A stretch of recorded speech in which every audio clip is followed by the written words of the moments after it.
點解你啲男朋友個個都又靚仔啦，又後生？你入咗娛樂圈第一個男朋友係邊個啊？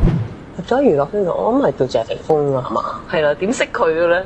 我記得係嗰陣時有個 show，係我彭羚同埋黎明，突然間有人送花，我唔知嘅完全。即係佢送花俾你。係啊，1998年。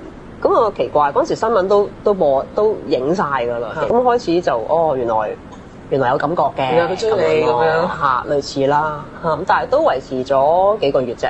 咁又奇怪，點解咁短咧？唔夾啊！唔夾，性格係啊，真係唔夾。即係可能當時嘅佢會覺得，同你一齊之前覺得你好型，同咗你一齊，你都係同普通女人一樣啫嘛。所以就同埋當時佢都好忙啦，咁所以就不如算咯。跟住就下一位啦。下一位係邊個咧？我唔記得咗啦。嚇，阿余生啊嘛，你睇佢幾過分咧，真係係啦。